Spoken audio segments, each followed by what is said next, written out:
आदरणीय मेरे प्रिय दोस्तों और भक्तों, प्रतिशोध की ज्वाला किस व्यक्ति के अंदर नहीं उठती।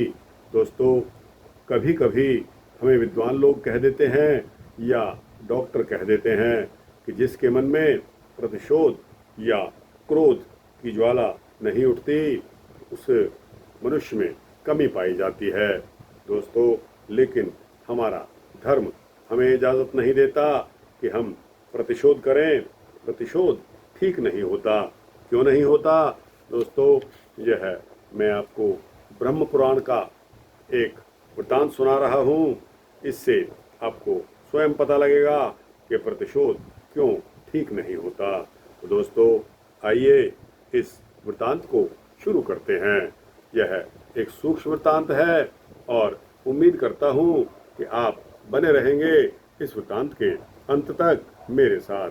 दोस्तों, गरुड़ पुराण में लिखा है कि वृत्तांत को, किसी भी वृत्तांत को बीच में छोड़कर नहीं जाना चाहिए, अन्यथा पाप लगता है। तो दोस्तों, वैसे भी यह वृत्तांत सूक्ष्म है। आपका अधिक समय न लेते हुए इस वृत्तांत को शुरू करने की इजाज़त दें। तो आइए इस वृत्तांत को शुरू करते हैं। दोस्तों, बालक पिप्पलाद ने जब अपना होश संभाला, तब औषधियों को अपने अभिभावक के रूप में देखा। वृक्ष फल देते थे, पक्षी दाने लाते थे और मृग हरी वस्तुएं लाते थे। औषधियां अपने राजा सोम से मांगकर अमृत की घूंट पिप्पलाद को पिलाया करती थी।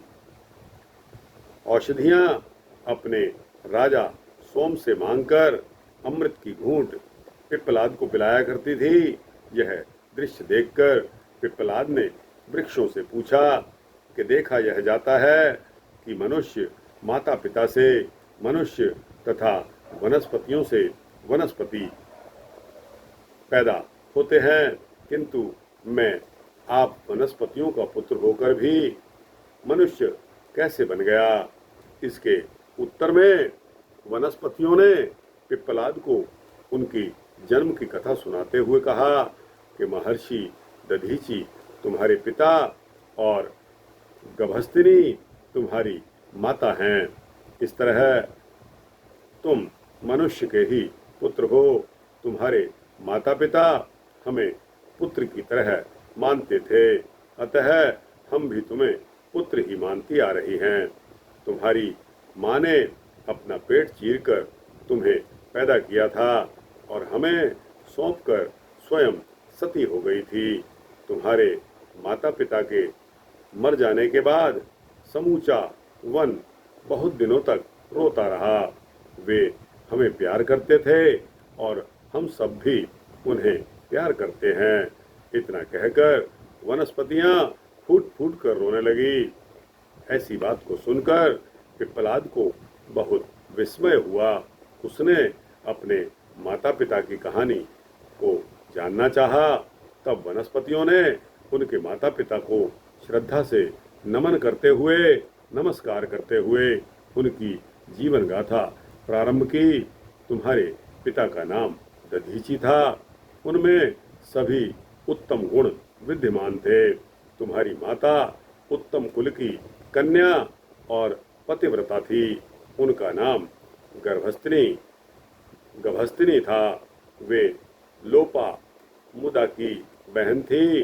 तुम्हारे माता पिता ने तपस्या करके इतनी सामर्थ्य अर्जित कर ली थी, तपस्या करने से इतनी पूंजी अर्जित कर ली थी कि उनके आश्रम पर दैत्य दानवों का आक्रमण नहीं हो पाता था।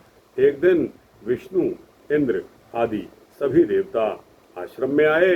दैत्यों पर विजय पाने से वे बहुत प्रसन्न थे।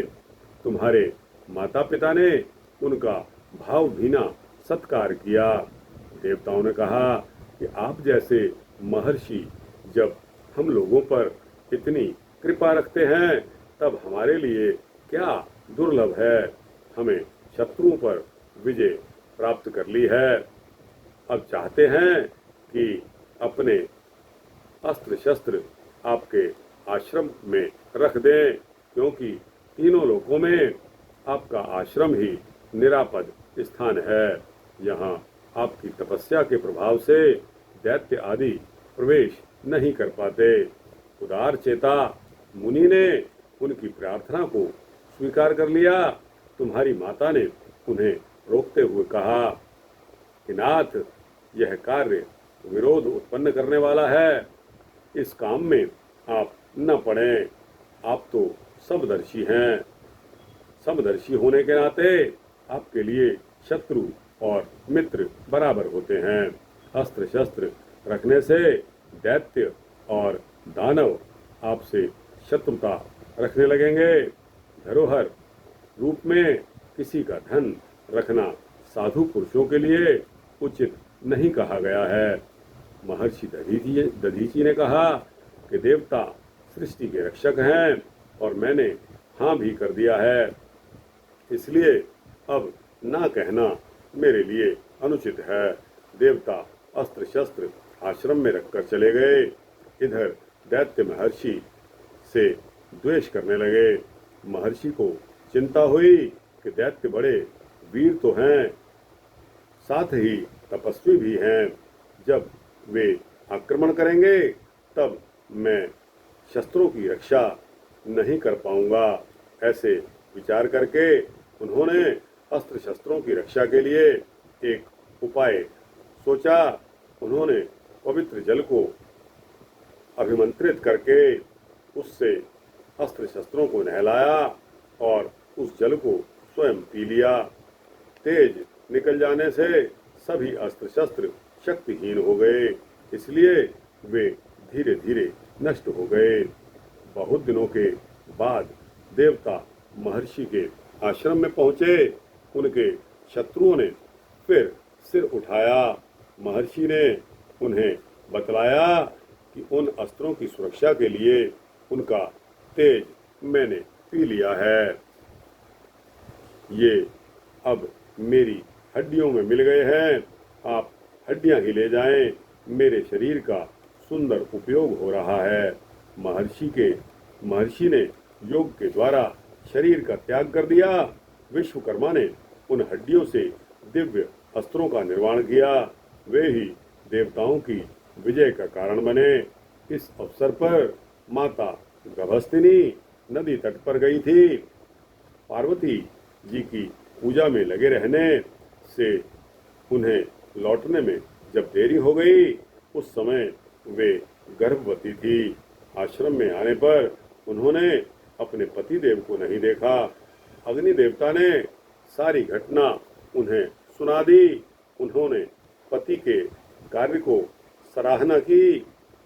फिर तीनों अग्नियों की पूजा करके अपना पेट चीरकर तुम्हें हाथ से निकाल दिया। तुम्हें हम लोगों को सौंपकर पति के केश आदि के साथ वे अग्नि में प्रवेश कर गईं। उस समय आश्रम का प्रत्येक प्राणी दुख से संतप्त होकर रो उठा। सभी कह रहे थे कि दधीची और प्रतथेयी यानी कि गभस्तिनी जितना हमें प्यार देते थे, उतना अपने माता पिता भी प्यार नहीं कर सकते। हमें धिक्कार है कि हम उनके दर्शनों से वंचित हो गए। अब यह बालक ही हम लोगों के लिए दधीची और प्रतथेयी है यानी कि गभस्तिनी है। वनस्पतियों ने कथा का उपसंहार करते हुए कहा कि यही कारण है कि हम वनवासी तुम्हें पुत्र से अधिक मानते हैं। बालक पिप्पलाद को अपनी कथा सुनकर बड़ा दुख हुआ। माता ने पेट चीरकर जो उसे निकाला था, उस बात से उसे बहुत अधिक पीड़ा हुई। वह रोता हुआ बोला कि मैं भी अभागा हूँ जो माता के कष्ट का कारण बना। मैं उनकी सेवा तो कर ही नहीं सका। इसके पश्चात देवताओं के कृत्य पर उसे क्रोध आया। उसने कहा कि मैं देवताओं से इसका प्रतिशोध ले लूंगा। उन्होंने मेरे पिता का वध किया है। अतः मैं उनका वध करूंगा। वनस्पतियों ने समझाया कि प्रतिशोध ठीक नहीं होता। तुम्हारे माता पिता ने विश्व के कल्याण के लिए आत्मदान किया है, तुम भी उन्हीं के मार्ग पर चलिए। बच्चों के अंतःकरण में प्रतिशोध की भावना शांत नहीं हुई।